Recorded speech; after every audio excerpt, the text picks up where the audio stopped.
La temática de hoy es la continuación de Puertas Dimensionales, parte número 48, donde vamos a proseguir con lo que estábamos ya contando a través de todas estas últimas conferencias. Pero antes de entrar en la temática, vamos a hablar sobre una aplicación que Ángel precisamente nos ha hecho para móviles del Gran Engaño. Aquí tenéis lo que aparece en los móviles. Y ahora Ángel os va a pasar un vídeo de presentación de esta aplicación del Gran Engaño y él os irá comentando cosas.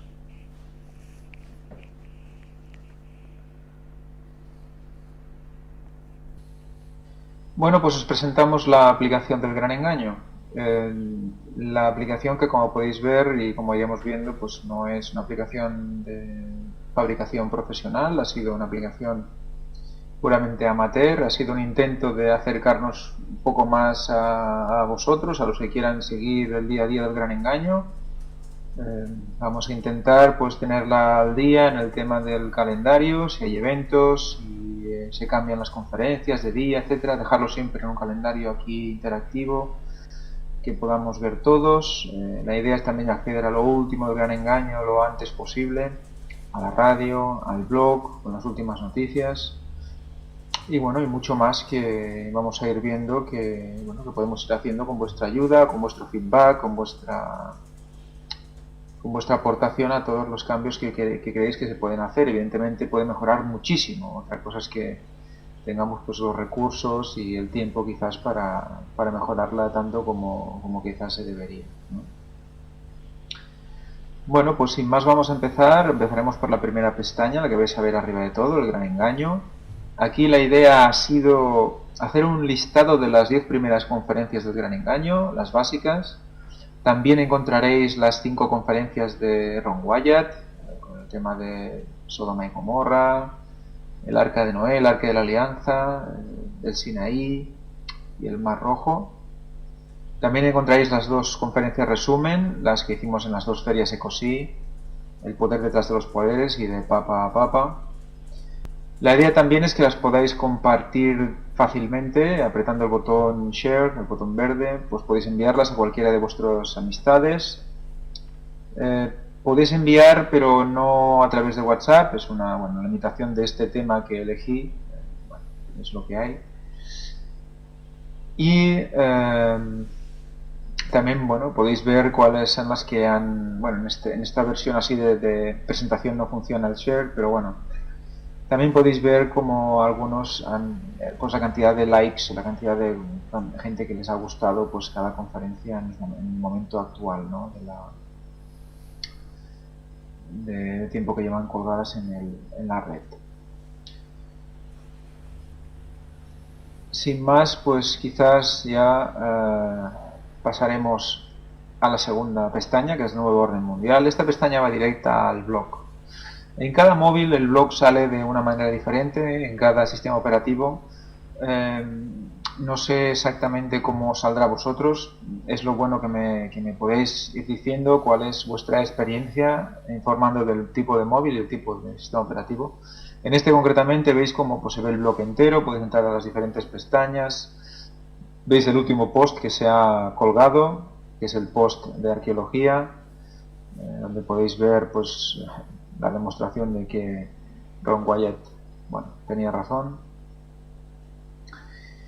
Y seguidamente podemos ir al de la radio.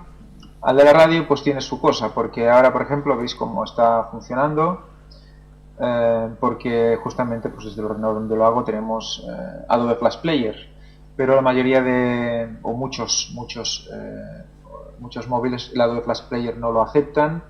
No sé cómo lo tiene iPhone, pero Android solo pocas versiones lo aceptan. Por eso hemos puesto el icono de aquí abajo para que podáis, utilizando el Google Chrome, acceder a un sistema de escucha que, de momento a mí me funciona. Yo tengo Sony, otro compañero que conozco tiene Sony, pues le funciona directamente con Adobe Flash Player. La idea es recoger vuestras experiencias, ver si podéis escuchar la radio, a ver cómo lo podemos hacer. Y si no, siempre podéis ir, como siempre, pues a través de la web del Gran Engaño con i latina, donde allí tenemos un icono por cada sistema operativo para escucharla directamente. Y luego tenemos la pestaña de lo último. En la pestaña de lo último, pues la idea es poner lo último, las últimas conferencias, que esté actualizado, que en tan buen punto esté colgada en YouTube y esté funcionando, vosotros la tengáis enganchada en vuestra aplicación, para que, eso sí, pues recomendamos hacerlo a través de Wi-Fi para no chupar mucho gasto de móvil. Podéis ver la última conferencia, la que está colgada, la más reciente, para que no haya que esperar en demasía, la podéis ver en cualquier sitio. También abajo podéis ver que hay una agenda. Esta agenda pues está conectada a un calendar, Google Calendar. Aquí hemos señalado el día de hoy con la conferencia de hoy. Se irán actualizando los horarios conforme se va sabiendo. Siempre que haya buena comunicación entre Víctor y yo, así será. Si en algún momento pues no podemos vernos, pues quizá haya alguna demora de pocas horas o pocos minutos. Os pido paciencia en todo esto, pero tendréis información pues de todos los eventos. Si hay alguna feria o esto en la que participemos, pues también lo tendréis aquí. Y también podéis anexar este calendario a vuestro calendar.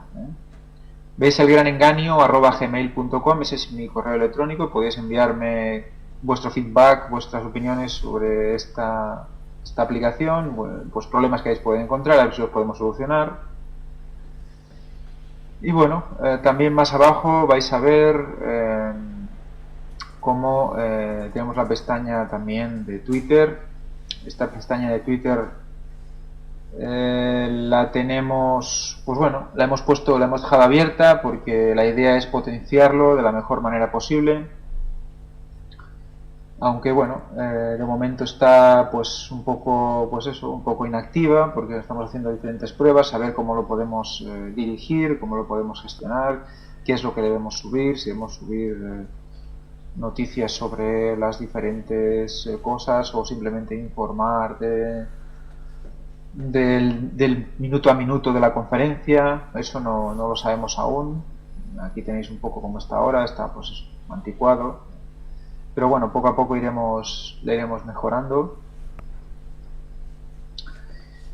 Y bueno, aquí también más abajo podéis ver el email, pues tenéis acceso directo pues a Víctor o a Gran Engaño en general, si queréis hacer algún comentario, algún email para poder comunicarle alguna cosa, alguna cuestión.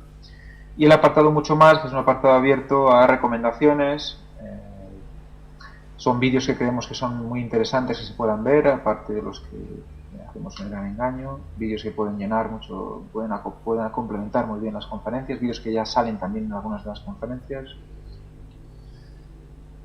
Y bueno, la verdad es que el Centro del Universo, Marcianos Espirituales, son vídeos que han causado mucha impresión. La gente que los ha visto pues les ha cambiado la vida en muchos casos.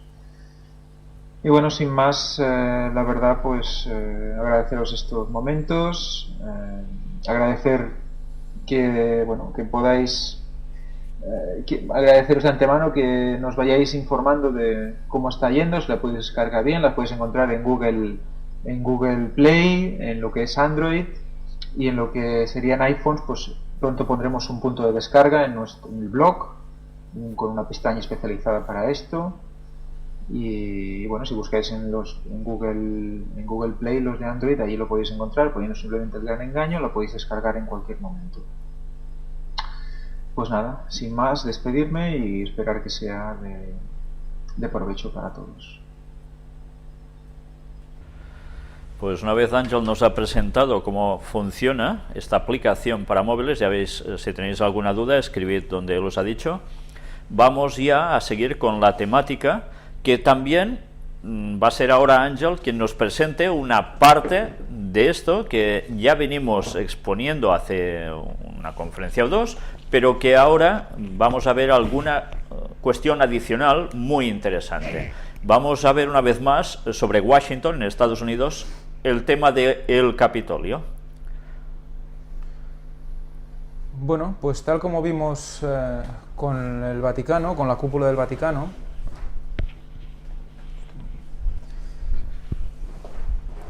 se nos ocurrió que, bueno, al investigar vimos que había tres cúpulas que se consideraban iguales y difíciles de distinguir entre ellas. Una era el Vaticano, la otra es Washington, bueno, con la asociación que ya tenemos puesta hace tiempo desde la primera conferencia, como ya conocéis.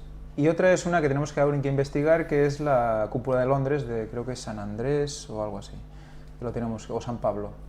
Tenemos que confirmar porque parece ser que también podría cumplir estos requisitos. Resulta que hemos cogido de nuevo las proporciones que comentamos de la pirámide, la altura que sería aproximadamente 0,64 la anchura, y la hemos colocado en la cúpula de Washington. Ha sido difícil encontrar fotografías de la cúpula de perfil exacto, entonces tenemos que ver y asumir que muchas de las fotografías son hechas desde arriba o son hechas desde abajo, por lo tanto tenemos que la cúpula queda achatada en algunos casos, y que el vértice superior de la pirámide en algunos casos sale un poquito por encima de la cúpula. Pero bueno, como podéis ver en estas fotografías, la primera es una fotografía de Google, del mismo Google, pero no es una fotografía, es un levantamiento digital, y ahí vemos que coincide perfectamente. En la foto inferior sería una fotografía aérea. En la siguiente fotografía también vemos arriba el triángulo, también en la parte de abajo, cómo va coincidiendo con esas proporciones que encontramos en la parte superior. Y aquí vemos una cosa interesante, y es el primer proyecto de construcción del Capitolio. Antes el Capitolio no era como lo conocemos ahora. Fue construido en 1820 y algo, entre 1923 y 1906, creo que había diferentes modelos que eran de este tipo, y se construyó primero de esta manera. Como podéis ver, aquí no coinciden las proporciones con lo que hemos estado comentando hasta ahora. Este modelo o esta primera construcción fue destruida, tuvo que reconstruirse y luego se hizo lo que se hizo, ¿no? Pero fijaros como que, aunque aún no, en estos momentos no cumple lo que hemos comentado exactamente, sí que podemos empezar a observar cómo las pendientes si no paso aquí, no paso aquí. Las pendientes de los cantos, esperad que como ahora me estoy ocupando de pasar de un lado, os he dejado colgados en la proyección, un segundo. Aquí podéis ver el proyecto antiguo. Veis en el triángulo, en las inclinaciones del triángulo, como siguiendo las escalerillas, la parte... Las gradas. Como gradas, que sería como una pirámide escalonada, como las de Egipto. Veis como la inclinación es casi idéntica a la inclinación que cogería el canto de la pirámide. Y también podéis ver como el dibujo que se ha generado en la cúpula, la parte superior, también cuadra en algunos puntos con las proporciones en esta zona, que también es muy curioso. Estos dibujos circulares que hay en la cúpula, como si veis el triángulo amarillo, entraría dentro de este límite. Bueno, pues nada, sin más, aquí enseñaros también cuadriculado para que veáis las líneas de puntos. Podéis ver cómo si en las líneas de puntos siguen exactamente los vértices, cómo coincidiría en esta zona del dibujo circular de la cúpula.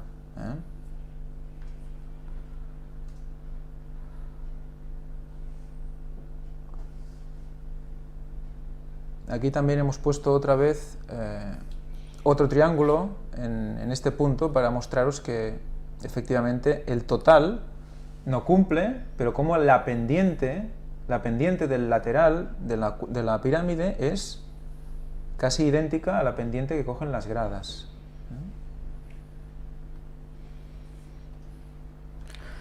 O sea y que hasta ahí. Luego, posteriormente, en la reconstrucción que hubo, finalmente fue como enseñamos la otra vez, que desde luego se mostraba que realmente sí cumplía con los requisitos. Bueno, todo tenía su proceso. Pero curiosamente, en el interior de esta cúpula aparece algo, y es esto que veis aquí.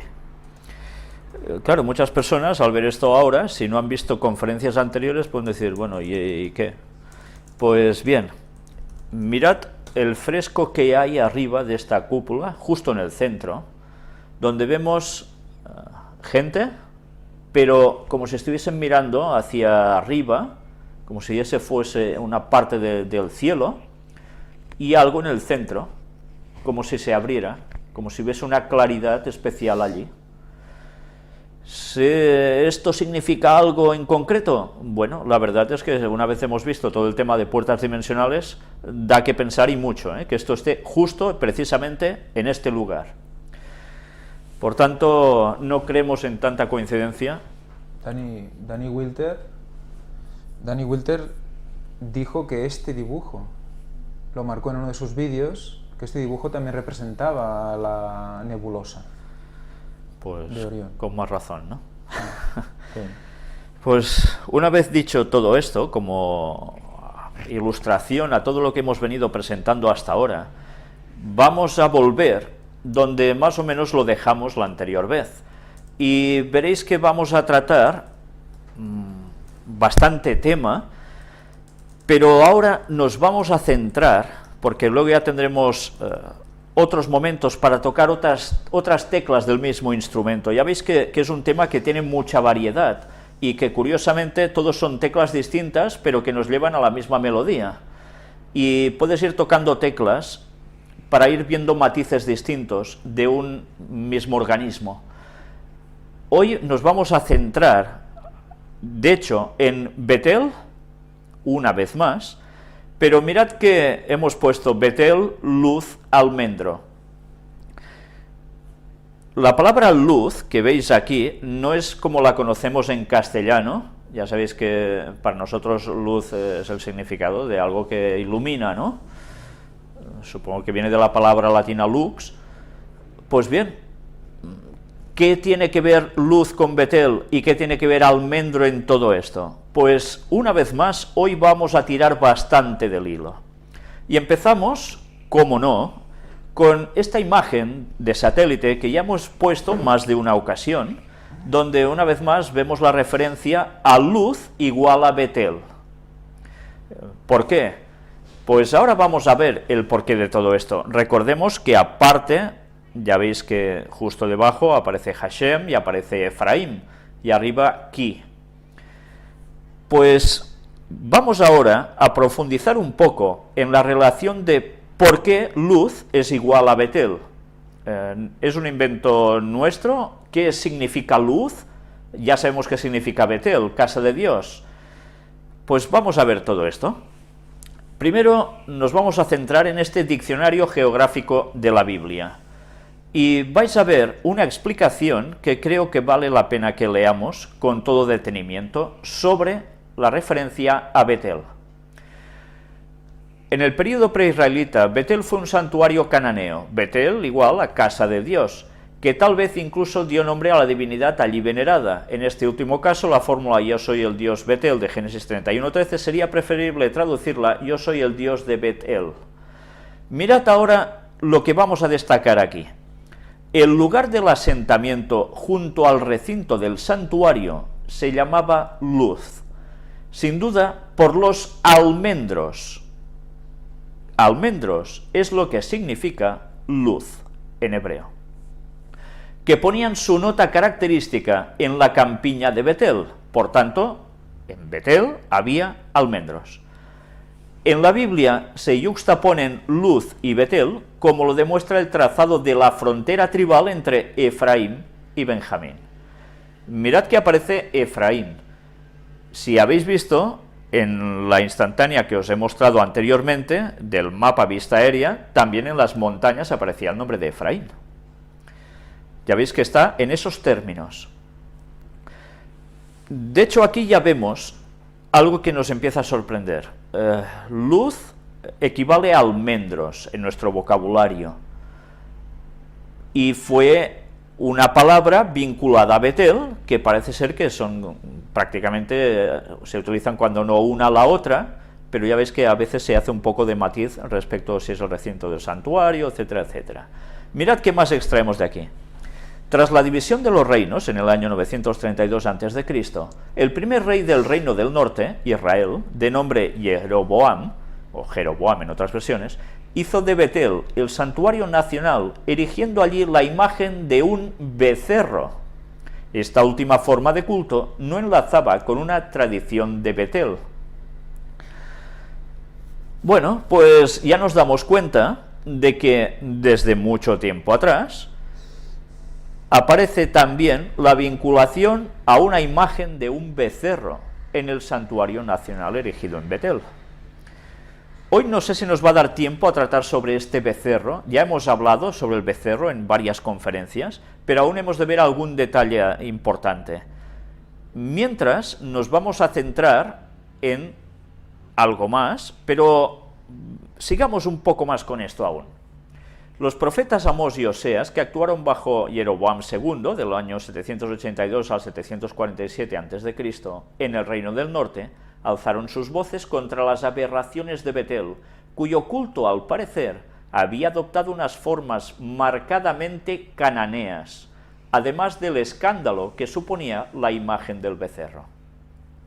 Por tanto, ya nos estamos dando cuenta de que en un lugar tan sagrado, tan puerta dimensional del cielo con la tierra y tierra con cielo, donde ya hemos sabido lo que allí sucedió, nos damos cuenta que un rey de Israel ya decidió volver a poner una imagen del becerro en ese lugar, justo como los cananeos también habían hecho previamente.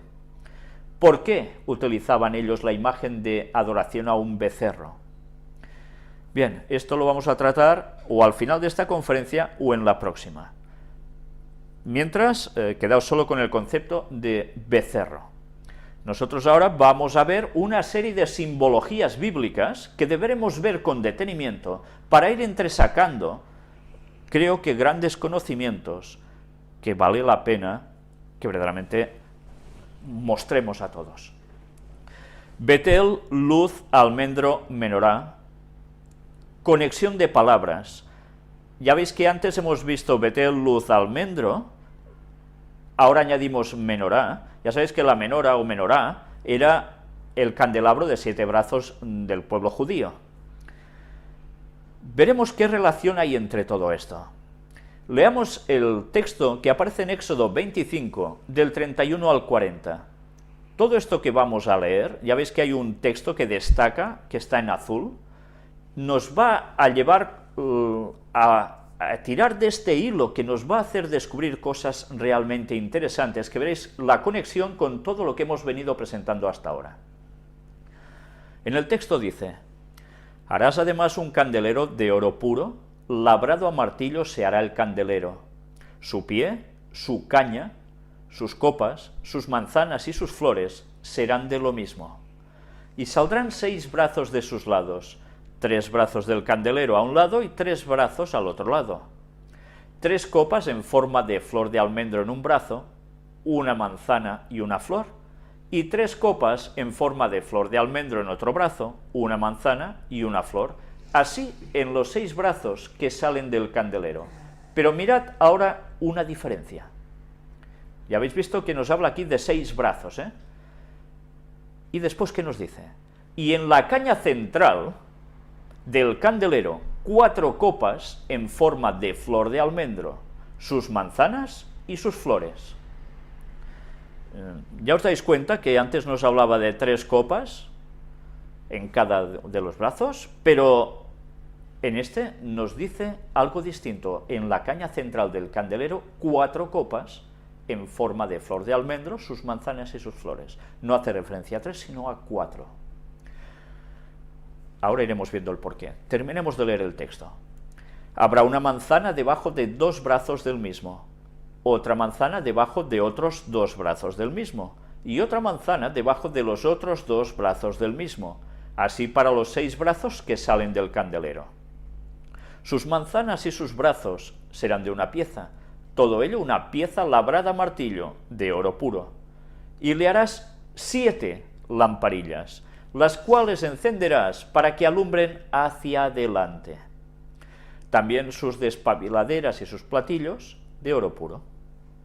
De un talento de oro fino lo harás con todos estos utensilios. Mira y hazlos conforme al modelo que te ha sido mostrado en el monte.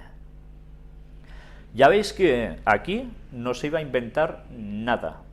Moisés debía hacer ejecutar esto por algún artífice, pero que lo hiciese tal como se le había mostrado en un modelo. El modelo que ya sabemos que es el que había en el cielo.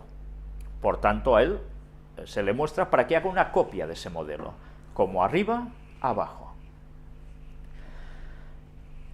Esta imagen que veis aquí es el candelabro de 7 brazos que han erigido la organización del Monte del Templo. Ya sabéis, esta gente que se ha empeñado tanto en querer construir el tercer templo de Jerusalén. Ya veis que nos lo representan con estas figuras, intentando copiar más o menos lo que decía el texto bíblico. Vamos a ver un detalle adicional al respecto, que creo que es interesante constatar.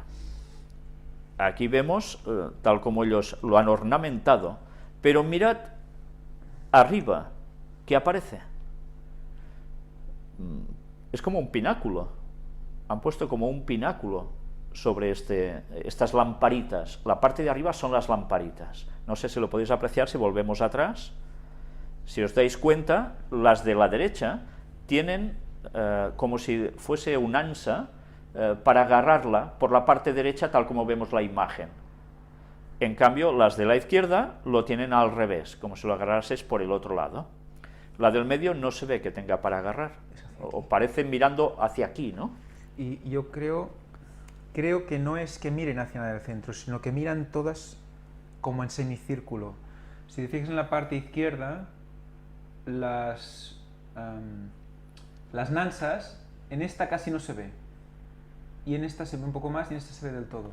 Es como si hubiera una inclinación no de todas hacia el mismo sitio, sino hacia un punto central de hacia un semicírculo. El punto central, como si nos mirara a nosotros, sí, por decir algo. Como si hiciera un triángulo cuando lo dibujaras todas las trayectorias. Podría ser. Pero bueno. Pues bien, mirad que todas prácticamente aquí aparecen igual. No vemos diferencia prácticamente entre una y otra parte de esto. En cambio, hemos visto que en el texto bíblico nos hablaba que la caña central era distinta. Luego, bueno, lo que os decía, es curioso que hayan hecho esta forma al final, donde debería salir la flama, la llama. A veces ya sabéis que el catalán se mezcla. Y curiosamente tiene esta forma pinacular, ¿no? Pero bien, nosotros vamos a seguir tirando del hilo, una vez vista la representación de lo que ellos han construido, y vamos a ver la palabra luz en la concordancia Strong, que ya tanto hemos usado aquí, y que aún usaremos más, si Dios quiere. Ciudad cananea que después fue llamada Betel. Y en la referencia de los textos donde aparece, nos hace referencia precisamente al número 3870.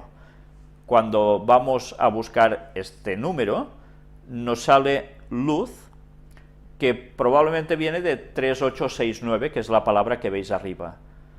Nos dice que, como crece allí, luz es nombre de 2 lugares en Palestina, pero mirad donde pone el 3869, hablando de luz también, algún tipo de árbol, en su origen esta palabra, de nueces, tal vez el almendro o avellano. Vais a ver cómo realmente todo nos va a decantar hacia el almendro. ¿Por qué? Bueno, pues vamos a verlo. Si entramos en la palabra almendro, vemos que el texto que hemos leído antes, de Éxodo 25, aparece con la acepción del número referencia 8246. Aquí tenéis la palabra en cuestión.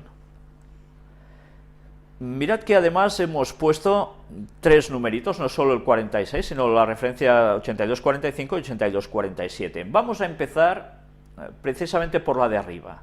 Shakat es la raíz primigenia, que significa estar alerta. De aquí, o insomne, estar de vigilia, sea para bien o para mal. Cuidado, desvelar, velar, vigilar. Todo esto en relación con la palabra almendro, que en la acepción 8246, shakat, nos dice ser de forma de almendra, en forma de flor, figura de almendro.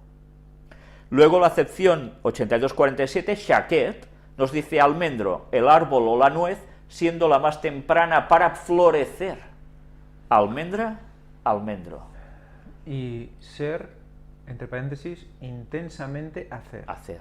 O sea, hacer de una manera intensa algo. O sea, que nos está diciendo que intensamente hemos de estar en vigilia, velando, desvelados, vigilando. ¿El qué? ¿Qué es lo que debemos vigilar? Y no estar ahí espachurrados esperando, despiertos, no. Si hay que hacer algo de manera intensa, tienes que vigilar haciendo algo, no estás espachurrado ahí esperando. Tienes que estar atento. Atento. Todo esto, mirad cómo ya automáticamente, mentalmente nos está llevando a señales, ¿verdad? O sea, estar atentos a algo que va a suceder. Mirad cómo esta acepción ya nos dice que es la más temprana para florecer. Ahora vamos a hablar sobre esto.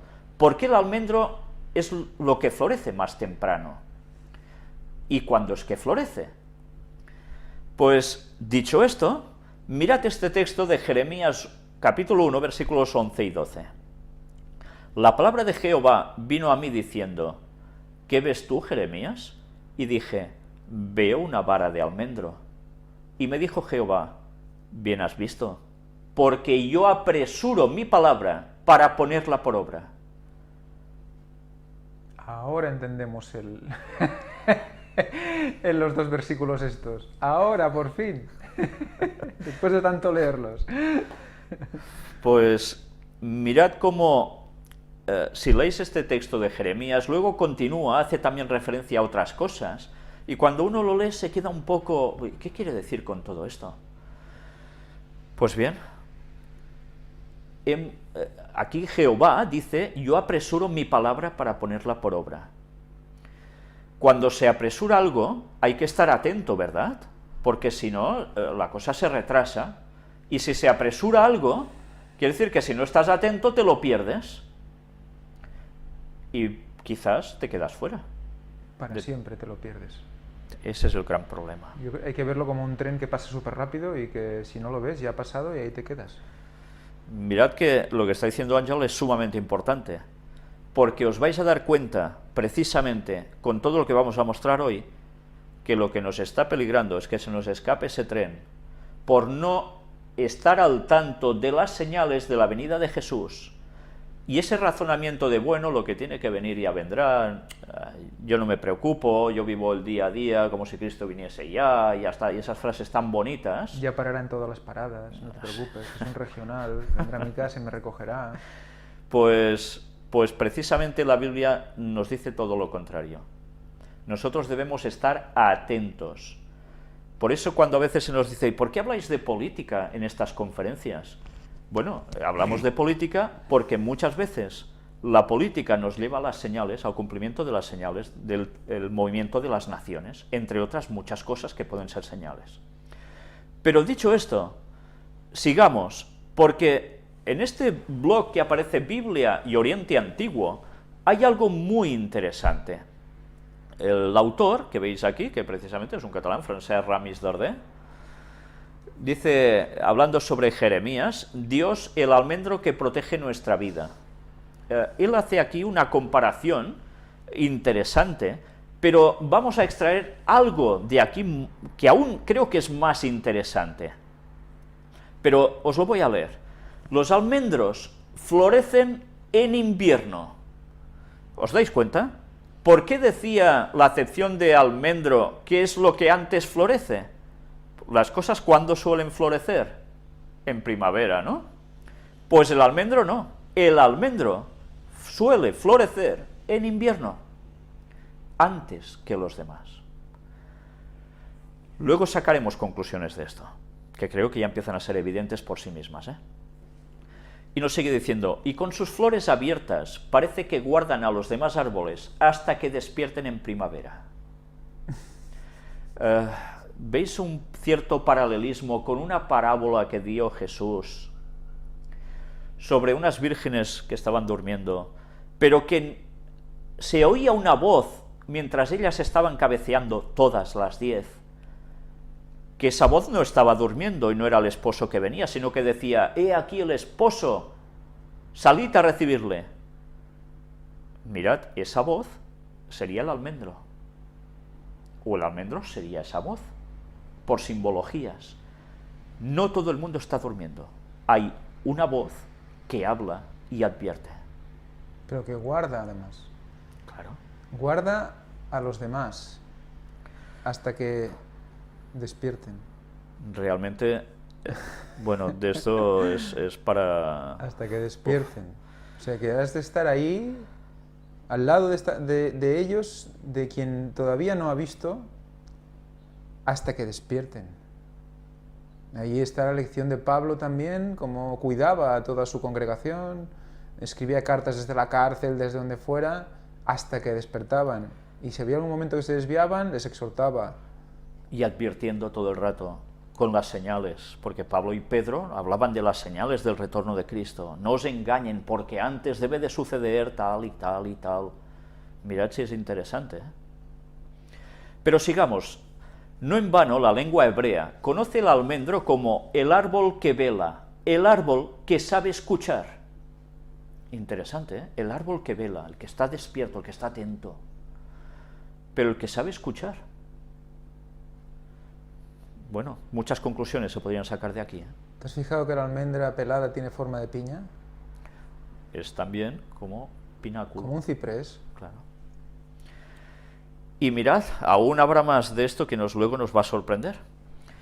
El Señor revela a Jeremías, yo soy un almendro, a ti te he correspondido ser mi profeta durante el invierno de la historia de mi pueblo. Yo te envío para que recuerdes a los israelitas que estoy siempre a su lado. Pocos te escucharán, pero en el desánimo recuerda que junto a ti está el Señor, que como un almendro vela por tu vida y la de su pueblo, hasta que llegue la primavera en la que Israel florezca de nuevo. Mirad cómo aquí él lo está aplicando directamente a Dios, ¿eh? Una vez más, vemos una correspondencia muy acertada, pero que también, lógicamente, esto es lo que al fin del tiempo puede ser lo que se conoce como el tercer Elías, quienes estén dando el último mensaje de amonestación al mundo, advirtiendo a la gente antes de que las cosas terminen de suceder. Pero sigamos. En este momento Israel levantó los ojos y contempló Palestina. Era invierno. Los árboles no tenían flores, e igual que Israel, parecía que también habían perdido el deseo de vivir. ¿No recuerda esto un poco lo de mi Señor se tarda en venir? Pero desplegando la vista hacia la magnitud del horizonte, Israel descubrió un árbol en flor, un árbol que en el frío del invierno era capaz de hacer germinar una flor blanca. Una flor blanca. Ya recordamos lo del blanco, ¿verdad? Sobre alba. Un árbol sitiado por la ausencia de vida que aún tenía fuerzas para alumbrar una flor. Un árbol sitiado por la ausencia de vida, como si todo el resto estuviese muerto. ¿Cómo estarán los 144.000 antes de la venida de Cristo? A su alrededor no habrá nada vivo, espiritualmente vivo, nada. Y allá floreciendo como una flor de almendro. Y esto es interesante porque también nos da la connotación de que habrá una luz del pueblo de Dios y el resto estará en tinieblas. Habrá mucha gente totalmente dormida. Con esta flor abierta escuchaba a los otros árboles, sus hermanos, y les anunciaba que aquel crudo invierno no duraría para siempre. Mirad qué referencia. Si hacemos una comparación, el crudo invierno no duraría para siempre, equivaldría en nuestra vida a que no vamos a estar siempre así. Esto se tiene que terminar, algo va a cambiar. Y cuando llega la primavera, ya sabéis qué sucede, ¿no? Entra la vida. Por tanto, nos está haciendo el paralelismo con un cambio que va a transcurrir en este mundo. la flor blanca y abierta pregonaba la primavera por llegar y daba testimonio de que al final siempre triunfa la vida. Por tanto, el almendro en flor estaba anunciando en ese frío invierno que la primavera ya estaba a punto. En nada era la próxima estación. Israel, sumido en el invierno de su historia, quedó impresionado por árbol que velaba a los otros, y con su flor abierta los sabía escuchar. Y puso nombre a aquel árbol, le llamó almendro, que en lengua hebrea significa el árbol que vela o el árbol que sabe escuchar. Y aquí tenéis la flor de almendro, preciosa, ¿verdad? Preciosa. Y ya está, preciosa y ya está. Preciosa muchísimo. La verdad es que si tenéis la suerte o la fortuna de estar en algún lugar que hay almendros, cuando veis el invierno, que todo está tan peladito, y veis esos árboles florecer así, dices, qué maravilla, ¿eh? Es como una sensación de vida en medio de todo hostigado, ¿no? Flor de almendro, qué bonita. ¿Pero no veis nada especial en esta flor? Geometría divina, la estrella de 5 puntas. Curioso, ¿eh? Esta es la geometría de Dios. Incluso, como no, en su naturaleza. Tantas veces hemos hablado de esas formas, de cosas que Dios ha creado y que Satanás luego ha suplantado, se lo ha llevado a su terreno, plagiándolo, para desviar el mundo totalmente del camino de Dios. Pues mirad algo más. El almendro, recolección de almendras, floración, empieza a partir del mes de febrero, no florece por igual en todos los sitios, depende mucho del clima de cada región. La recolección es en verano, durante los meses de julio a septiembre. Por tanto, florece en invierno, pero hasta el verano, cuando ha llegado el verano, no se consigue recaptarlo, ¿no?, el fruto. El almendro florece en invierno. Pero ahora haremos un pequeño paréntesis y vamos a tratar sobre el manzano. ¿Todo esto por qué? Porque hacemos referencia a cómo estaba hecho el candelabro de 7 brazos con estas figuras. Flor de manzano, también es preciosa, ¿verdad? ¿Os dais cuenta también de su forma? Geometría divina. No solo tiene 5 pétalos, sino que además, cuando va ya a prepararse para salir lo que terminará siendo la manzana, aparece la estrella de 5 puntas, lo que veis en verde. Dios hace sus cosas, Satanás siempre las plagia. Y hablemos ahora sobre la floración de la manzana. Tiene lugar en primavera. Ya veis, el almendro no, eran en el invierno. En cambio ahora esto ya es en primavera, generalmente por abril o mayo. Bueno, ¿qué connotación tendrá esto? Pues ya lo veréis. Las manzanas más precoces maduran en junio, aunque existen razas que mantienen el fruto durante la mayor parte del invierno e incluso se llegan a recoger en marzo o abril. Recolección. Las manzanas se recolectan entre septiembre y octubre, exceptuando las variedades más precoces que se recogen en julio y agosto. El manzano florece en primavera. Por tanto, tenemos que el almendro florece en invierno, el manzano florece en primavera. ¿Extraeremos conclusiones de esto? Sí, las vamos a extraer. Pero primero miremos todo esto. Palabra clave para entender lo que vamos a terminar de mostrar. La palabra clave es central. Esta palabra nos va a servir para precisamente enlazar con el resto de temáticas anteriores que hemos presentado, sobre todo esto referente a Orión. Orión, Oriente, etcétera, etcétera. Éxodo 25:34 es el texto, el versículo, donde nos dice, y en la caña central del candelero, 4 copas en forma de flor de almendro, sus manzanas y sus flores. La caña central del candelero tiene 4 copas. en simbología, sería Cristo en el centro de los 4 puntos cardinales. El centro de la cruz es nuestra orientación, Cristo, que es también nuestro origen.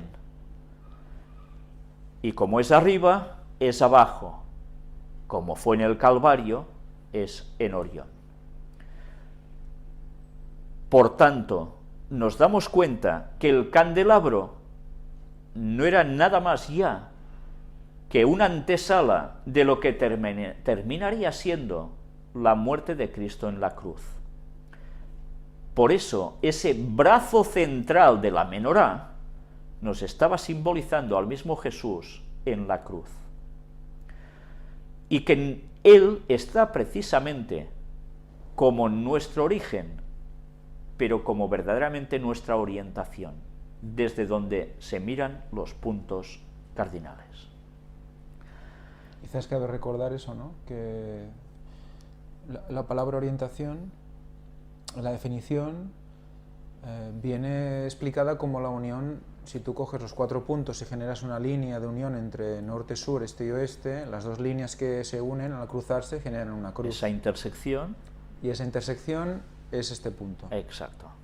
Gracias. Volvemos a la concordancia Strong. Perdón. ¿Sí? Y recordemos que si miramos el Vaticano desde arriba, que tiene forma de cruz, la basílica, como todas las iglesias, como todas las iglesias, católicas, en el medio del cruce es donde está la cúpula. En el punto de orientación está la cúpula. Justo, no está al final. No está en el cruce. Sí, sí. Evidentemente denotaba que en ese punto central era la clave de todo. Exacto. Precisamente nosotros vamos a ver qué significa esta palabra, central. Y veis que aparece en 3 textos, y uno de ellos, evidentemente, es el que hemos tratado en Éxodo 25:34, la caña central del candelero. Vamos a ver la referencia 84:32, que es la misma que se utiliza para el texto de Segunda de Crónicas 7:7, que también veremos, y vais a ver por qué curiosamente utiliza la misma palabra para 2 textos que nos va a servir como nexo de unión de todo lo que hemos tratado. En este diccionario encontramos que esta palabra es toledá, en hebreo. Significa descendencia, familia, historia. Descendencia, descendiente, familia, generación, historia, linaje, nacimiento, orden y origen. Y origen. Por tanto, central, evidentemente, significa el lugar del centro, que es igual al origen. Origen de todo. Y a la línea de descendencia hasta Jesús. Porque generación, historia, linaje, nacimiento, tú pones todas estas palabras en una frase y te sale el origen en orden desde el nacimiento, por el linaje de Jesús, a través de la historia, por todas las generaciones. Son las genealogías que aparecen en la Biblia, que hacen referencia precisamente hasta el Mesías. Y a la familia de la familia que somos todos los hijos en Abraham, en la promesa de Abraham, la descendencia de ella. Pero además veremos una complementación a todo esto, hoy no, que nos va a llevar precisamente a los primeros capítulos de la Biblia, y que desde los primeros capítulos de la Biblia nos va a hacer referencia justo al final de los tiempos. Si Dios quiere, esto en la próxima conferencia. Pero mientras, vamos a seguir.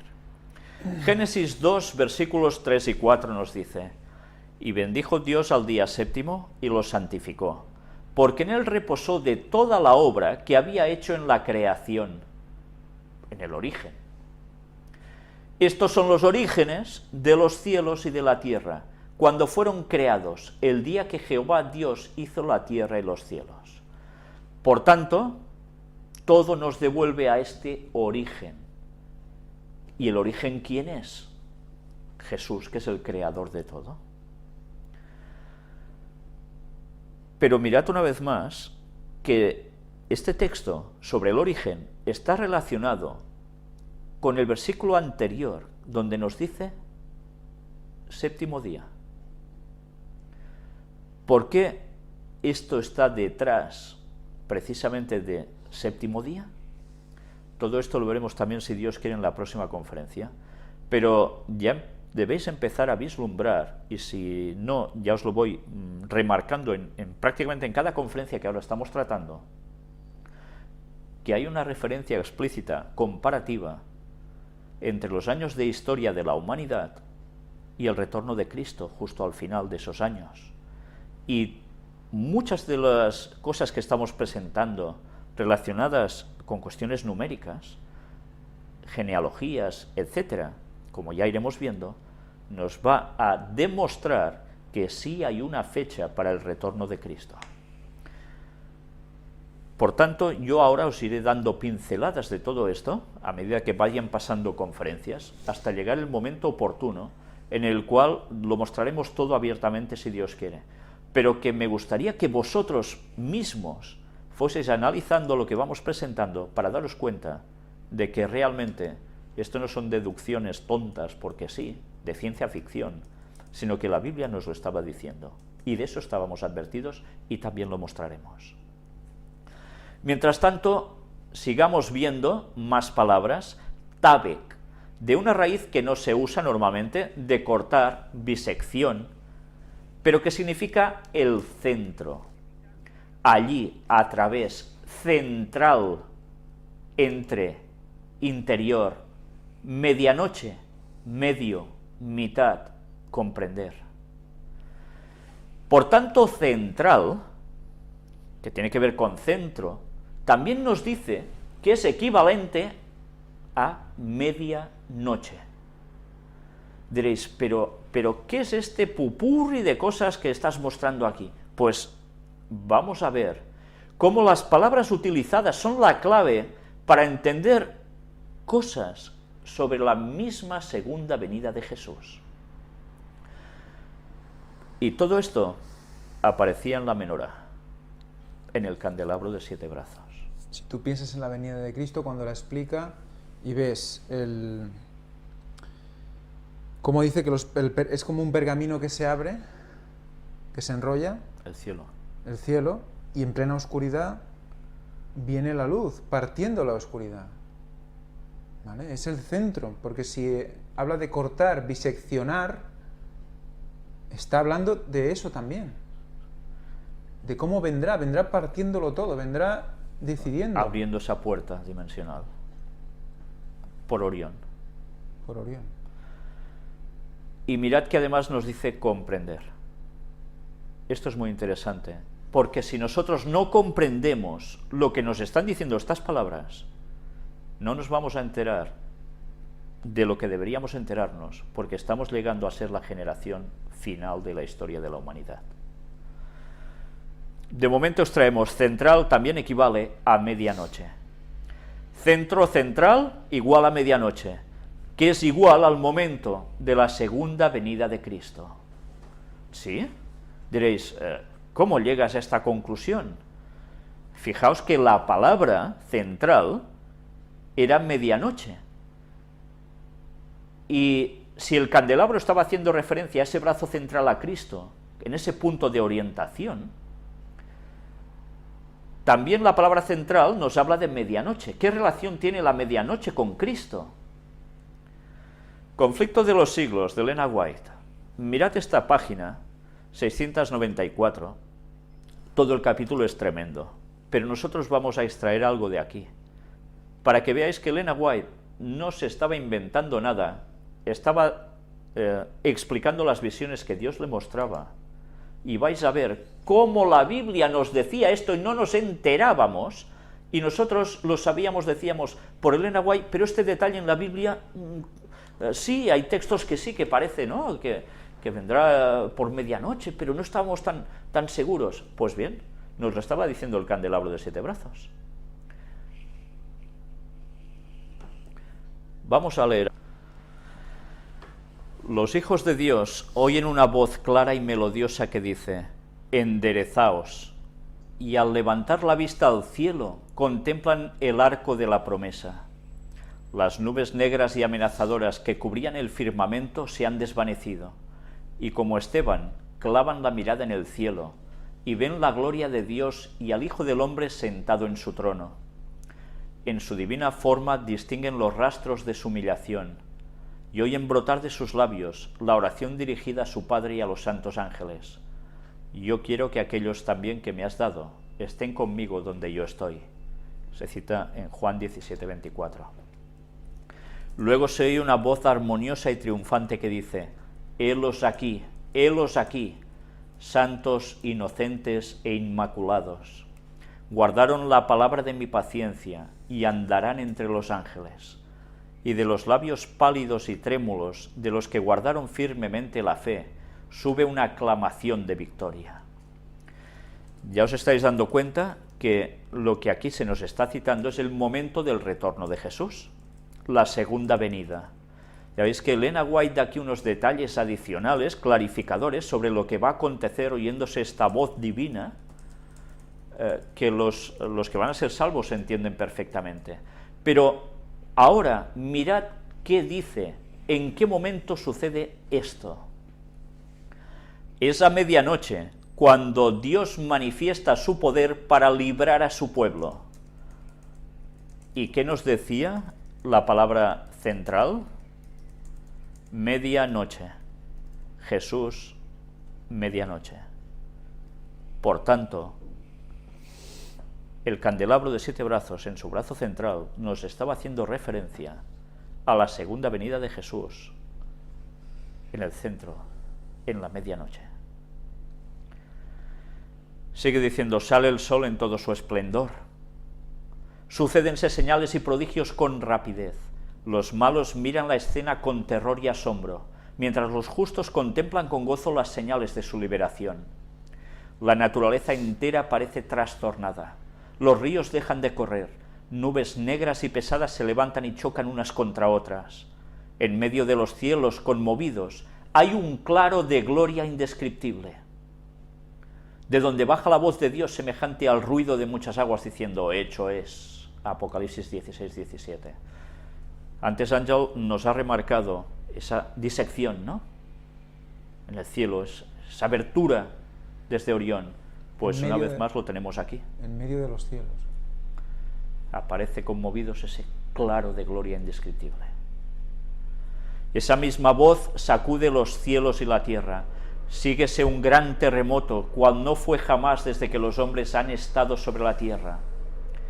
El firmamento parece abrirse y cerrarse. La gloria del trono de Dios parece cruzar la atmósfera. Los montes, sí, cruzar la atmósfera, es que más claro no puede ser, ¿eh? No dice como el relámpago que se muestra de oriente hasta occidente. ¿Os dais cuenta cómo todo va enlazando? Corta. Por el centro. Total. Los montes son movidos como una caña al soplo del viento, y las rocas quebrantadas se esparcen por todos lados. Se oye un estruendo como de cercana tempestad. El mar es azotado con furor. Luego va diciendo: se oye el silbido del huracán como voz, etcétera, etcétera. Por tanto, Jesús, ¿cuándo viene? En medianoche. Y el candelabro nos lo estaba advirtiendo.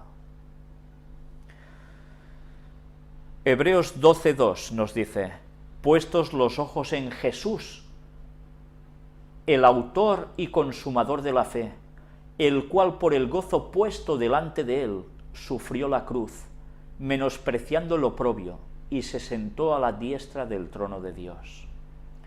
Por tanto, Jesús en el centro de la cruz es su centro. Puestos los ojos en Jesús, nosotros debemos mirar a ese centro de la cruz, no la cruz en sí, sola, sino a quien estaba clavado en esa cruz para que nosotros pudiésemos obtener la vida. Él era el autor y consumador de nuestra fe. Y además, ya lo veis, por el gozo puesto delante de él sufrió la cruz. Recordemos que él se le muestra que gracias a lo que él iba a hacer, mucha humanidad sería salva, y dice ¿qué dice él a Jesús en el monte Getsemaní? Pase de mí esta copa, pero no sea como yo quiero, sino como tú. Y decide beber esa copa, para que nosotros fuésemos salvos. Por tanto, Jesús en el centro de esa cruz lo sufrió todo, y además nos daba unas simbologías realmente tremendas.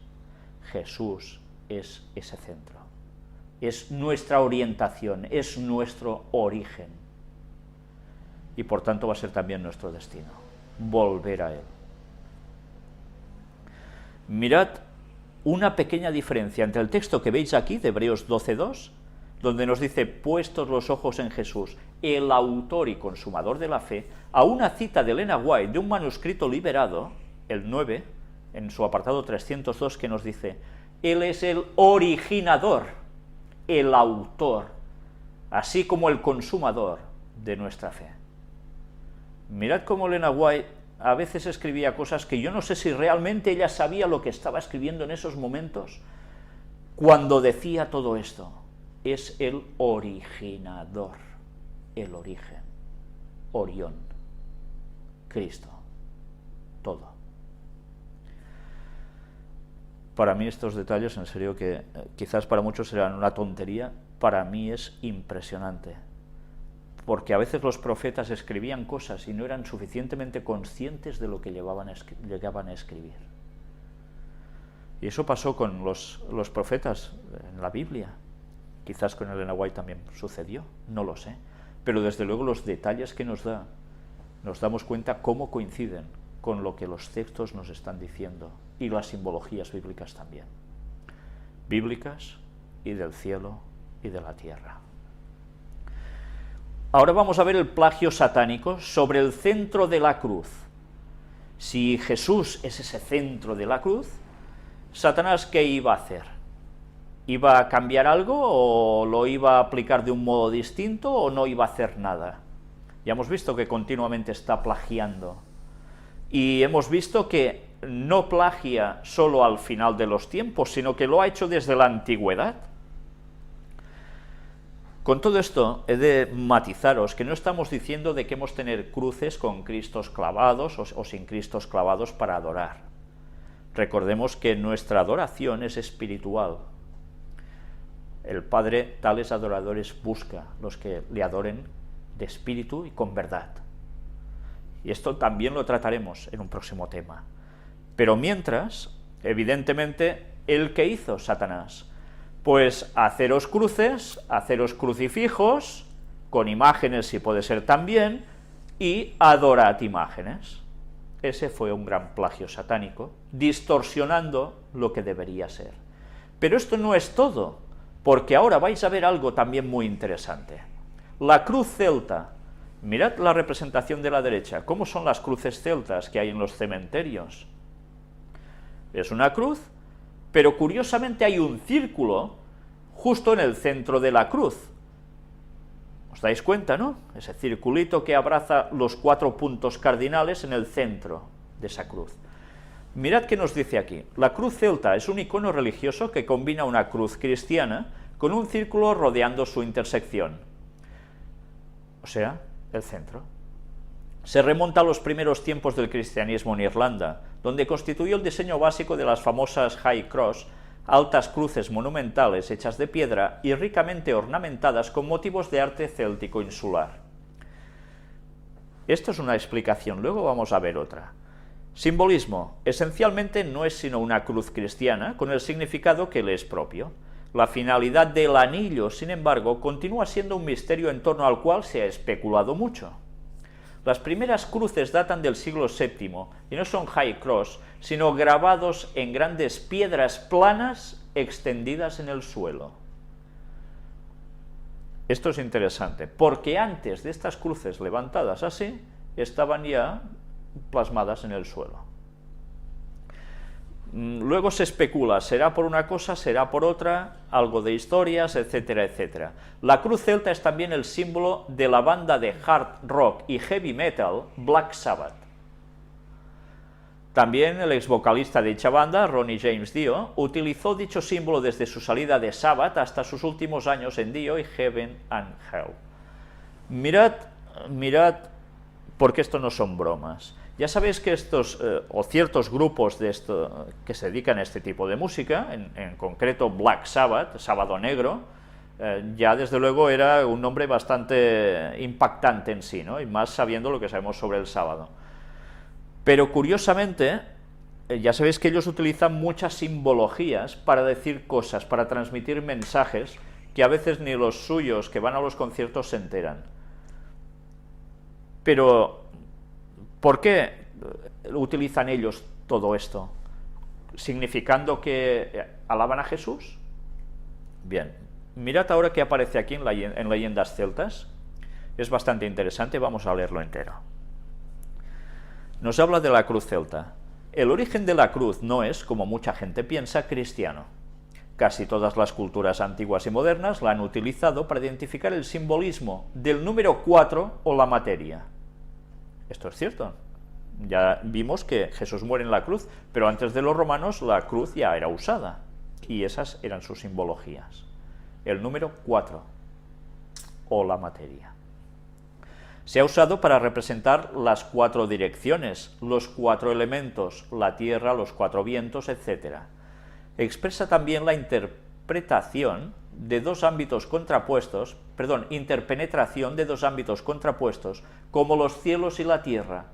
Es también el lugar donde se cruzan los caminos de los vivos y los muertos, por ejemplo. Se la utiliza también como representación del número 5, tomando en cuenta el punto medio. Representa también las dos fuerzas activa, vertical y pasiva, horizontal.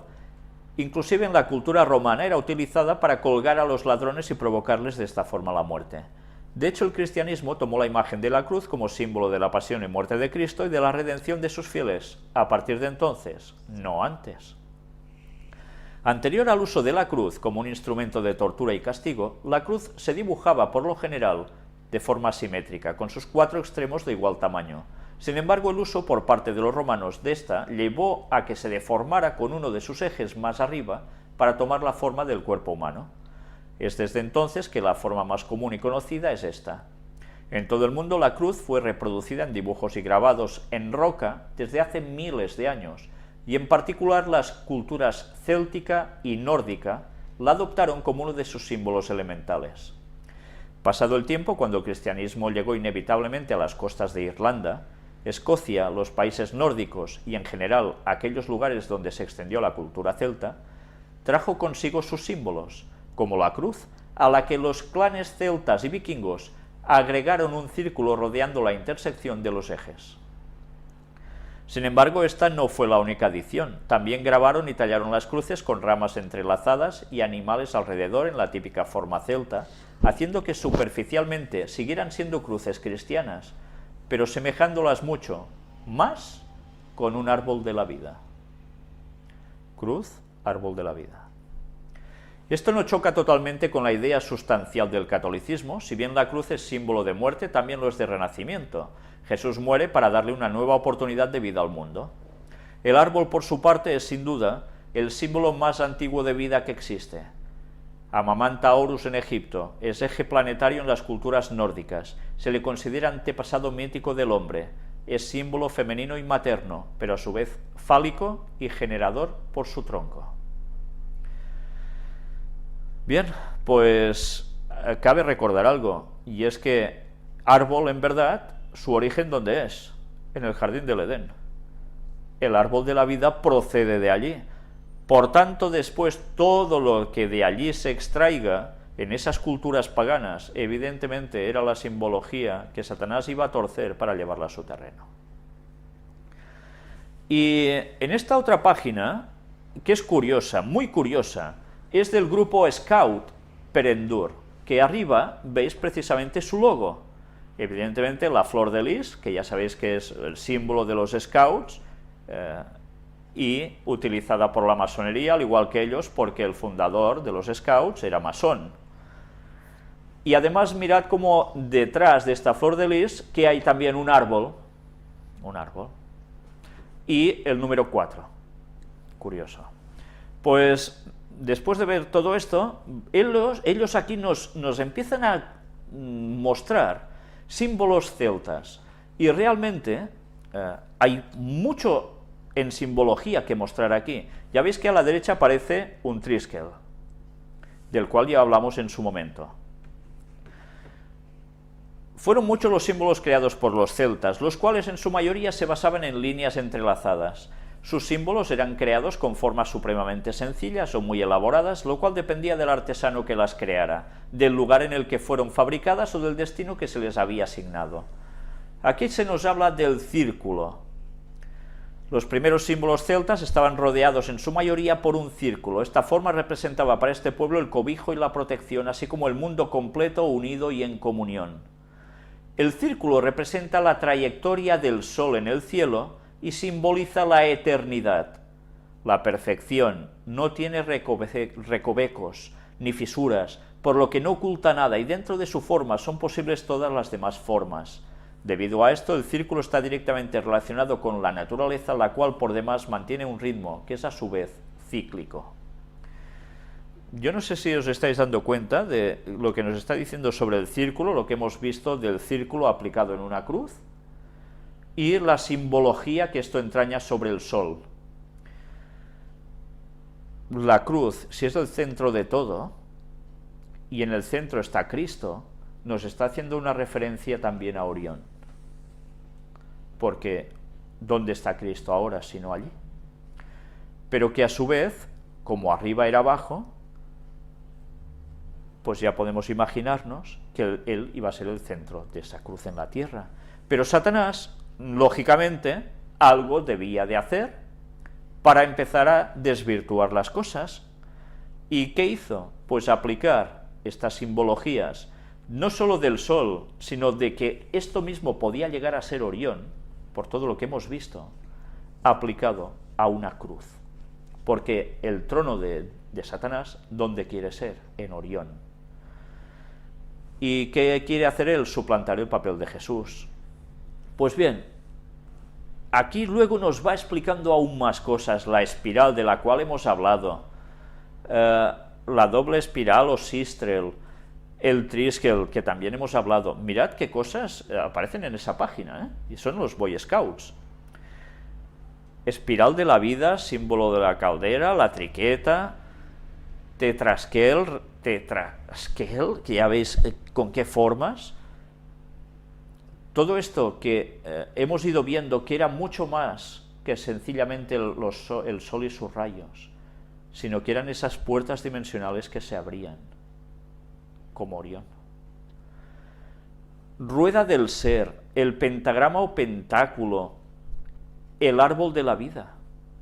Para los celtas los árboles eran un símbolo de ciencia, misterio y vida, eran los protectores del espíritu y de la materia, abastecedores de alimento, abrigo y combustible. El árbol establece la comunicación entre los niveles del cosmos, el subterráneo por sus raíces, la superficie de la tierra por el tronco y el cielo por la copa y sus ramas. Esto es clavado en un árbol sefirótico. Ahí está. Por eso os lo muestro. Porque esta es la conexión de los scouts con la masonería y el árbol sefirótico, para variar. Pero mirad lo interesante que está diciendo sobre el árbol. Evidentemente la madera de una cruz no estaba hecha de otra cosa que de un árbol. Estaba, ¿dónde? Clavado en la tierra. ¿Y qué había en medio? Pues lo que estaba en la superficie de la tierra. Y evidentemente en esos momentos era Cristo. ¿Y con qué enlazaba? Con la parte divina del cielo de Orión. Eso es el árbol de la vida.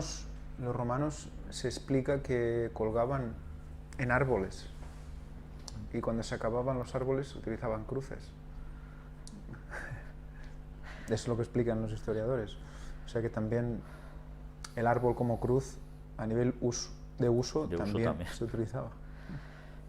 Cuando os digo el árbol de la vida, semejanza con la cruz también, una vez más tengamos claro que además existía el árbol de la vida tal cual, que tiene su origen en el jardín del Edén y que volverá a estar al final de los tiempos, cuando todo se haya rehecho. Como era de esperar, Satanás coge las cosas por en medio y la lía. Pero el origen es divino. Nos está diciendo que el árbol de la vida es un tipo de árbol como los tipos sicomoro o algo así, que suben y se van entrelazando entre sí los troncos y... ¿Nos está diciendo algo así? Quizás. Podría ser. Porque no imita. Si imita, podría que estemos ante un árbol espectacular. Pero espectacular. De hecho, mirad si es algo así, cuando en el libro de Apocalipsis se nos dice que el árbol tendrá tronco en las dos riberas del río y se entrelazará arriba y de sus frutos comeremos. Y Elena White se sorprende porque dice, he visto 2 troncos en vez de 1. Claro. Y se entrelazan en medio. Claro, termina unido en medio. Tiene que ser tipo Claro.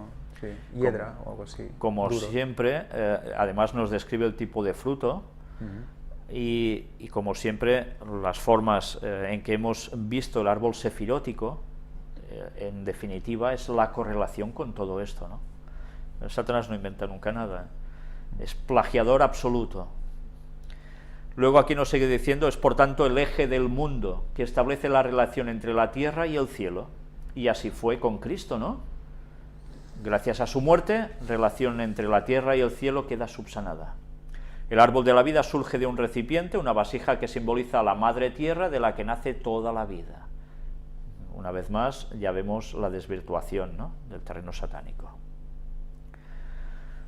Que si la giras la vasija es una cerradura. Sí, en esta vasija que aquí aparece, al menos sí. Luego nos habla de la cruz solar y de la cruz celta, y mirad qué nos dice de la cruz celta. Se considera que se creó a partir del siglo V después de Cristo. Según la leyenda, San Patricio descubrió un círculo trazado en una piedra sagrada. La circunferencia representaba la deidad de la luna.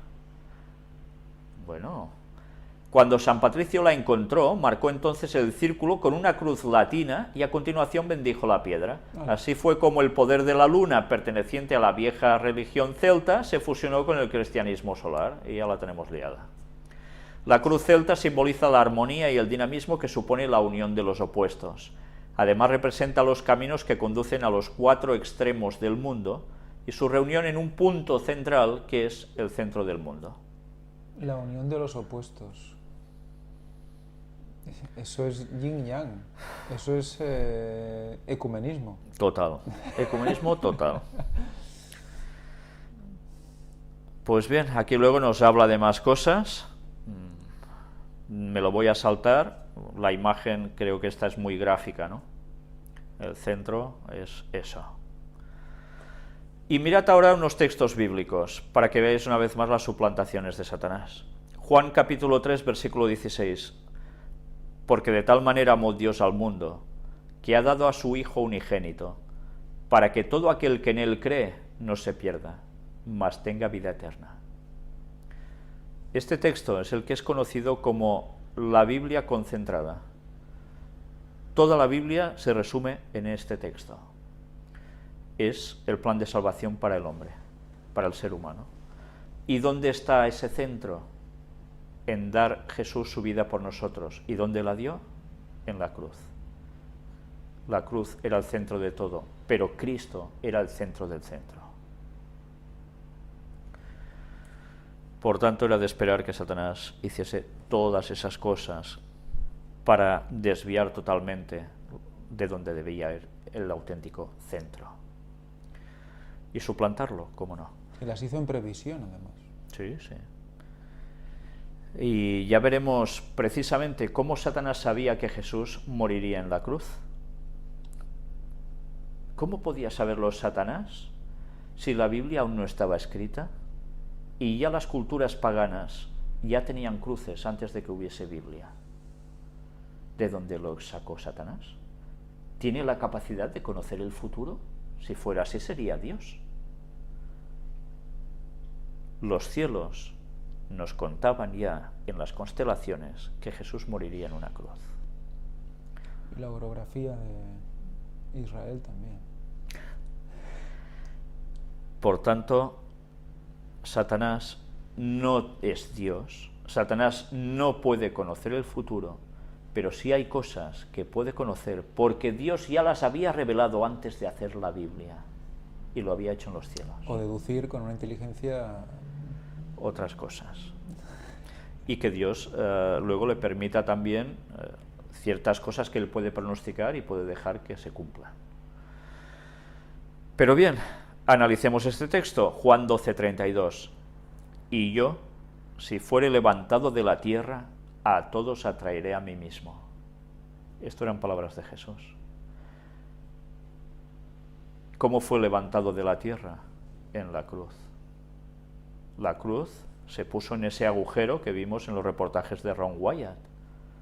Se ponía allí, se levantaba, quedaba anclada, y Jesús estaba colgando de ese madero. ¿Y por qué en la cruz puede atraer a todos? Porque allí da la vida por todos. Y porque allí cualquier persona que razone un poco se da cuenta de que lo único que puede sentir por Dios es amor. Porque hacer eso por nosotros, siendo nuestro creador, morir por nosotros, siendo tan miserables como somos pecadores, no hay palabras. Y lo único que puede hacernos es atraernos hacia Él, su amor. Por eso es el centro de todo. Y mirad que aparece en este escrito de Crest Collection, una recopilación de escritos de Elena White que normalmente no están en las iglesias adventistas. Esto os buscáis la vida para encontrarlo o no lo podéis encontrar en una iglesia adventista. Os he puesto aquí precisamente tal como lo tengo yo. La persona que me lo envió fue precisamente totalmente automáticamente traducido del inglés, tal como aparece. Entonces ya veréis que hay alguna cosa que no termina de encajar en la estructura, ¿no?, de la frase. Pero bien, dicho esto, vamos a leerlo porque veréis cómo Elena White porque son escritos de Elena White, nos hacen referencia precisamente a lo que ahora hemos venido diciendo. Dios ha dado a su pueblo en la capacidad de la Iglesia con el fin de que puedan revelar al mundo la sabiduría de aquel que formó esta organización. Dios sabía lo que planea exponer para la eficacia y el éxito de su pueblo. La adhesión a estos planes permitirá declarar la autoría divina del gran plan de Dios para la restauración del mundo. Los que toman parte en la obra de Dios han de ser conducidos y guiados por Dios. Cada ambición humana ha de ser sumergida en Jesucristo, que es la cabeza sobre todas las instituciones que Dios ha establecido. Ya os digo que en la próxima conferencia, si Dios quiere, trataremos sobre la cabeza y el cuerpo. Él sabe cómo establecer en funcionamiento sus propias agencias. Él sabe que la cruz debe ocupar el lugar central, ya que es el medio de expiación del hombre y por la influencia que ejerce sobre todas las partes del gobierno divino. El Señor Jesús, que ha sido a través de toda la historia de nuestro mundo, comprende los métodos que deben ser invertidos con el poder sobre las mentes humanas. Él sabe la importancia de cada agencia y entiende cómo las diversas agencias deben estar relacionadas entre sí. Ninguno de nosotros vive para sí mismo, según el texto de Romanos 14:7. Esta es una ley de Dios en el cielo y en la tierra. Arriba, abajo. Dios es el gran centro. De Él todo lo recaudado vida. Bueno, a entenderlo más o menos. Para Él todos los servicios... Todo lo recaudado vive. Sí. Para Él todos los servicios, homenaje y lealtad le pertenecen. Para todos los seres creados no es el mismo gran principio de la vida, la dependencia y la cooperación con Dios. La relación que existe en la familia pura de Dios en el cielo era de existir en la familia de Dios en la tierra. Bajo Dios, Adán tenía que estar a la cabeza de la familia terrenal, para mantener los principios de la familia celestial. Esto habría traído la paz y la felicidad. Pero la ley que no vive para sí, Satanás estaba decidido a oponerse, deseaba vivir para uno mismo. O sea, Satanás interviene y dice, pues, ¿cómo que tienes que vivir así para los demás? No, tú tienes que vivir para ti mismo. Y vivir para mí mismo también, porque él quería ser Dios. Ninguno de nosotros vive para sí mismo, los que no viven para Dios, para alguien están viviendo. Por supuesto. Es una ley, por lo tanto, ya está. Sí. O con Dios o con Satanás, no hay vuelta de hoja. Trató de hacerse un centro de influencia. Más claro, Elena White no nos lo puede decir, ¿eh? Satanás trató de hacerse un centro de influencia. Esto fue lo que trajo la rebelión en el cielo. Y fue la aceptación del hombre de este principio que introdujo el pecado en la tierra. Cuando Adán pecó, el hombre se separó del centro del cielo ordenado. Más claro, imposible. ¿Dónde estaba el centro del cielo? Que se lo digan a Orión. Del universo. Que es más grave. Ya ves. Un demonio se convirtió en el poder central del mundo. Si os fijáis, por definición, solo hay un centro. El centro es la definición porque de cualquier cosa solo hay un punto que está en el centro de todo. No puede haber más centros. No. Es como, es la verdad. Lo demás ya no es lo mismo. No, claro. Por eso el universo se expande desde un centro, como vimos en aquel vídeo. Y como el cielo así en la tierra, yo qué sé, El reflejo. un árbol crece desde el centro, bueno, crece, se va acumulando anillos desde el centro, cuando tiras una piedra en el agua se expande desde el centro, siempre hay un centro, y el centro es la verdad. Y si el centro es Cristo y Él dice que yo soy el camino, la verdad y la vida, solo hay un centro, una verdad, un camino, una vida. Y no hay otra. Luego hay las suplantaciones de ese centro y los desvíos. Donde está el trono de Dios debería haber sido. Satanás había puesto su trono. O sea, nos está diciendo que donde está el trono de Dios es donde Satanás hubiese querido poner su trono. El mundo puso su homenaje como ofrenda voluntaria a los pies del enemigo. Nosotros le dimos el mundo. ¿Quién podría traer a los principios ordenados por Dios en su gobierno y el gobierno para contraatacar los planes de Satanás, para que el mundo vuelva a su lealtad? Dios dijo, voy a enviar a mi Hijo. Tanto amó Dios al mundo que dio a su Hijo unigénito, para que todo aquel que en Él cree no se pierda, mas tenga vida eterna. Este es el remedio para el pecado. Cristo dice, cuando Satanás ha puesto su multitud, no será firme mi cruz. Satanás será echado fuera y se levantó a todos, atraeré a mí. Voy a ser el centro del mundo redimido, el Señor será exaltado. Los que ahora son controlados por la ambición humana, pasiones humanas, pasan a ser trabajadores por mí.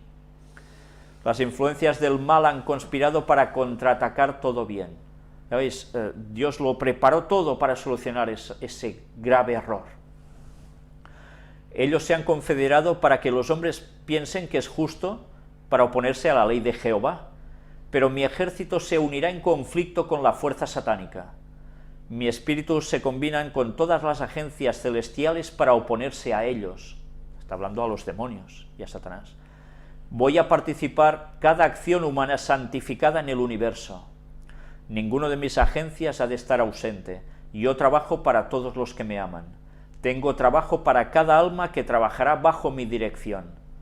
La actividad del ejército de Satanás, el peligro que rodea al alma humana, llame a las energías de todos los trabajadores. Pero se ejercerá ninguna obligación, o sea, no va a haber una obligación para que la gente haga esto. La depravación del hombre va a ser cumplido por el amor, la paciencia, la longanimidad de Dios. Mi labor será la de salvar a los que están bajo el dominio de Satanás. Por medio de Cristo, ya veis, medio, una vez más, Dios obra para devolver al hombre su primera relación con su Creador y para corregir las influencias desorganizadoras traídas por Satanás. Pues esta es la clave de todo. Jesús en el centro para luchar contra todo lo que Satanás ha intentado derribar del gobierno de Dios y que nos afecta directamente a nosotros y al cielo, cómo no.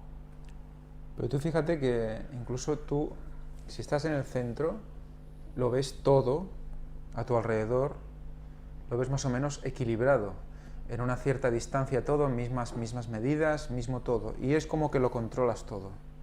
Si tú te pones en un extremo, lo ves, ves distorsión a tu alrededor, una cosa la ves demasiado grande, otra la ves demasiado lejos, y estás como desorientado. ¿Por qué estás desorientado? Porque no estás en el centro. Y entonces, ¿qué intentamos? Que nuestro alrededor cambie a nuestro gusto. ¿Lo veo grande? Pues lo voy a maquillar para verlo pequeño. Lo veo pequeño, muy lejos, lo voy a maquillar para verlo más cerca. Y me hago un mundo a mi alrededor.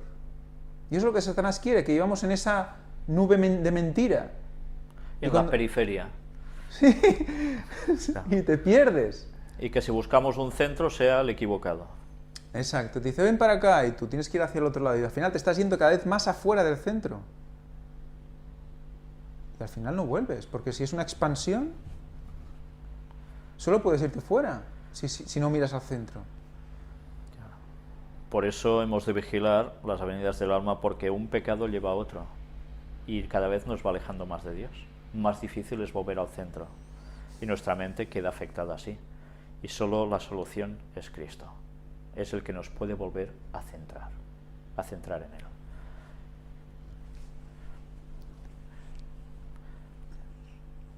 Miremos la palabra clave, central, otra vez, que aparece en 2 de Crónicas 7. El versículo 7 nos dice: también Salomón consagró la parte central del atrio que estaba delante de la casa de Jehová, por cuanto había ofrecido allí los holocaustos y la grosura de las ofrendas de paz, porque en el altar de bronce que Salomón había hecho no podían caber los holocaustos, las ofrendas y las grosuras. Mirad qué consagró Salomón del atrio: la parte central. ¿Y por qué era consagrada la parte central? Porque allí se hacían esos sacrificios, esos holocaustos, pero ¿qué sucedía? Y la grosura de las ofrendas de paz eran ofrecidas allí. Por tanto, el centro, ¿qué era? También era esas grosuras. ¿Y qué eran las grosuras? ¿Qué era la gordura? ¿Qué era la grasa? Orión. Por tanto, una vez más nos damos cuenta que como es arriba es abajo. El centro, esa parte central del atrio que él consagró, estaba haciendo la simbología del centro con Orión, donde está el trono de Dios. Mirad cómo textos que los leíamos no nos dábamos cuenta de qué importancia llegaba a tener todo puesto cuando empezamos a desgranar cosas claves. En el atrio central se hicieron sacrificios de grosura, por tanto, era igual a Cristo, era igual a Orión. La floración del almendro en invierno anuncia que después llega la primavera, esperanza en el momento del retorno de Cristo, que será en primavera. ¿Sí? ¿Será en primavera el retorno de Cristo? ¿Esto nos estaba anunciando el candelabro? ¿Esto nos están anunciando los textos bíblicos como el de Oseas? Capítulo 6, versículos del 1 al 3. La floración del manzano en primavera, cuando será el retorno de Cristo. El almendro, ¿qué hacía? Presagiaba que el invierno ya se terminaba, el invierno no iba a durar siempre, después venía la primavera, y la primavera era cuando ya todo florecía. ¿Y el qué? El manzano. Pues bien, si no creéis que Cristo va a volver en primavera, esperad cuando presentemos el tema de la fecha del retorno de Cristo. Que casi no hará falta, porque estás diciéndolo todo ya. Esta es la ventaja. Que la gente se dé cuenta por sí misma de que buscando, indagando, las cosas salen con la ayuda de Dios. El Espíritu Santo tiene que guiarnos a toda la verdad. Por eso no podemos rechazarlo, porque entonces podemos caer en cosas que no tocan, que no son. Esto lo dejo aquí, pero sigamos viendo algo más. El candelabro sería igual al árbol de la vida. ¿Os habéis dado cuenta, no? Hay las manzanas, hay el almendro, son los frutos que dan vida. Pero además, ¿por qué el candelabro es igual al árbol de la vida? Porque en el centro, en el central, el caño central, es la simbología de Cristo en la cruz. la que nos unía entre la muerte que nosotros hemos tenido como humanos por haber entrado en pecado y la salvación que nos da Dios a través de Jesús en su muerte en la cruz. El candelabro y sobre todo el brazo central nos hacía referencia a ese árbol de la vida, que a pesar de ser una cosa en concreto, que va a ser ese árbol que ya hemos comentado, que existió y que seguirá existiendo para que seamos eternos, también era la simbología del mismo Jesús. Porque no dice Jesús que Él es el qué. Yo soy la verdad, el camino y qué más, la vida. Pero el brazo central es un brazo central. El candelabro tenía 7 brazos. Correspondería a los 7000 años para la restauración de todas las cosas, para volver al origen. ¿No decimos que son 6000 años cuando Cristo regresa? ¿Que van a acontecer 6000 años cuando Jesús regrese de historia de la humanidad? ¿No sería ese el momento de volver al origen? No. Pues, ¿por qué no? Porque nuestro origen no es en el cielo. Nosotros no fuimos creados en el cielo, fuimos creados en la tierra, y donde nosotros deberíamos vivir, ¿dónde iba a ser? En la tierra. Por tanto, cuando todo vuelva al origen, será después de ese milenio, después del año 6000, cuando estaremos 1000 años en el cielo, cuando aún pasaremos, revisión a por qué ha habido personas que no han sido salvas, viendo cómo los juicios de Dios son justos en el cielo. Y luego, ¿qué hacemos? Volvemos a la tierra. Y van a acontecer 1000 años en el cielo. Cuando volvamos a la tierra, veremos, una vez destruido Satanás, el mal y todo lo que eso representa, la recreación de la tierra, y nosotros habitaremos otra vez la tierra, volveremos a ese origen. Por tanto, el candelabro de 7 brazos nos hacía esa simbología. Pasarían 7000 años de historia hasta que, desde el principio del Adán, hasta que nosotros volvamos aquí y volvamos a estar en el paraíso, 7000 años de historia. Cada brazo nos equivaldría a 1000 años. Luego todo será luz, Dios, santidad. Ya no habrá tinieblas, Satanás, pecado, dejará de existir. ¿Por qué era el candelabro? Porque iluminaba. Dios es la luz. Donde hay luz, ¿no dice el texto de que no pueden haber tinieblas? Donde hay luz, no hay tinieblas. El candelabro era la referencia a la segunda venida de Jesús también. Podemos decir que es el Espíritu Santo, podemos decir que es Jesús también, pero podemos decir que es el árbol de la vida, pero podemos decir que nos estaba anunciando cuándo volvería Jesús, en qué estación del año volvería Jesús, pero además nos estaba diciendo que pasarían 7000 años de historia y nosotros, en este mundo, volveríamos a estar como al principio. Pues bien, nosotros vamos a terminar aquí la conferencia. La próxima temática, vais a ver cosas también que creo que vale la pena que analicemos, que mostremos, más las cosas que pueden ir surgiendo, si Dios quiere, en 3 semanas. Realmente mirad cómo cosas que parecen tan distintas y que una cosa no encaja con otra, la propia Biblia nos da las claves para entenderlo todo. Y además tenemos el privilegio de tener los escritos de Elena White, que eran esa forma de dar a conocer cosas que se nos escapaban, y que ahora volvemos al texto bíblico y nos damos cuenta de que realmente todo era así. Por tanto, ya sabemos, Cristo volverá a la medianoche. Primavera. En primavera. ¿Pero de qué año? ¿Qué semana? Mirad que no estamos diciendo día y hora. No. No estamos diciendo día y hora. Déu me'n guard. Ni locos vamos a decir eso. Y diremos también en su momento el por qué no podemos decir día y hora, porque hay una explicación para que no podamos decir día y hora. Porque Dios nos dirá día y hora cuando toque. Y porque para saber día y hora deberíamos saber algo astronómico que no podremos conocer, porque va a suceder algo que va a hacer que el asunto astronómico no pueda ser fiable para nosotros, porque va a desaparecer. Por tanto, todo eso lo vamos a tratar en su momento, si Dios quiere, en esa larga conferencia que va a ser de varios temas, porque, sabéis, estas cosas hay que presentarlas poco a poco.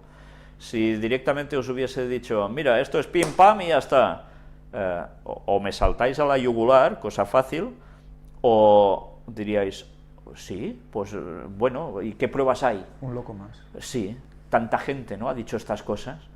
Pues bien, deberemos investigar por nosotros mismos. Por eso os estoy mostrando poco a poco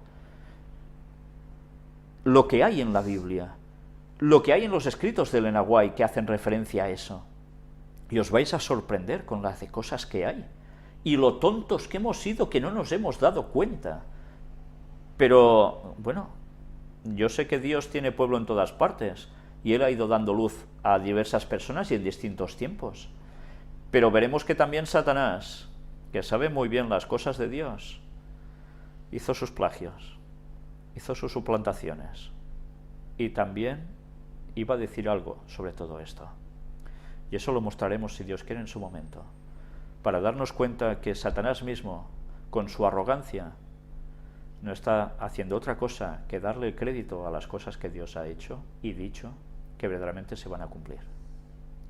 Ya sabéis que luego él se lo desvía a su lado, pero eso también nos va a servir, como os habéis dado cuenta a través de todas estas conferencias de los plagios satánicos también. Sencillamente lo que hacen es denotar que él no inventa nada, no puede inventar, solo tergiversar. Pues bien, yo no sé si esto os ha sorprendido. A mí me gustaría que realmente os quedaseis con todo lo que estamos presentando. Ya veis que hay teclas muy distintas, pero todo está sonando en la misma melodía. Y aún vamos a ver algunas teclas que no hemos tocado. En la misma dirección. Que por mucho que quieres hacer algo, todo te lleva a la misma dirección. Todo. Y no eres consciente tampoco. Vas haciendo, encuentras cosas, y mira esto, lo otro, lo de más allá. Ah, mira, va para allá. Y tampoco quieres tú y que vaya para allá, pero va para allá. No, hay conclusiones a las que estamos llegando porque hay cosas que se nos van mostrando. Y sabéis, también he de deciros que doy las gracias a algunas personas que nos han enviado algún material que realmente me han ido muy bien para poder confeccionar todo esto, porque te das cuenta cómo encajan las cosas y cuándo te llegan las cosas cuando te deben llegar, gracias a Dios. Y utiliza a otras personas. Nosotros no somos los inspirados por Dios, que mira, somos profetas y ya está. No. Dios nos puede mostrar cosas, pero también muestra cosas a otras personas. Desde luego. Y esa es la gran particularidad que nos tiene que hacer sentir unidos entre todos, porque la verdad Dios la muestra en el momento que toca. Luego quizás nuestra faena es recomponer estas piezas, encajarlas, para ver cómo realmente Dios tiene un mensaje final para este tiempo, como muchos no nos hubiésemos imaginado jamás. Pero esa pieza recibida 3 meses antes no hubiera servido de nada. No.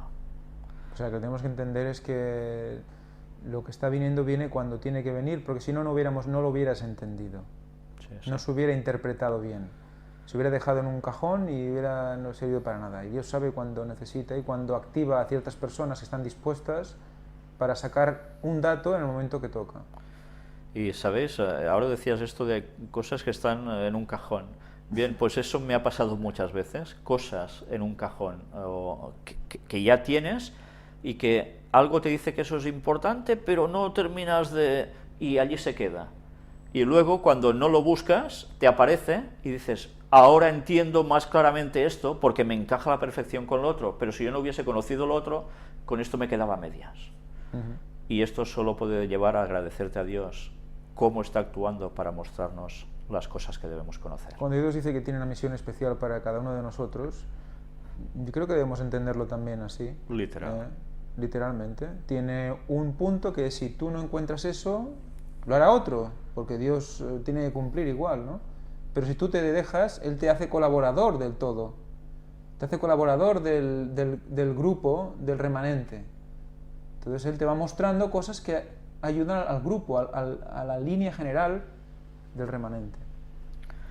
Y para terminar, haceros una referencia. Hemos dicho que Jesús vendrá en primavera. ¿Hay algún lugar que pueda acreditarnos en la Biblia y en escritos de Elena White que vendrá en primavera también? Aparte de lo que ya hemos mostrado, que es muy contundente. Pues a verlo, haylo. Y también lo vamos a mostrar. En fin, todo a su momento, cuando Dios lo disponga. Venga, pues. Muchas gracias por vuestra atención y hasta la próxima. Que Dios os bendiga. Hasta pronto.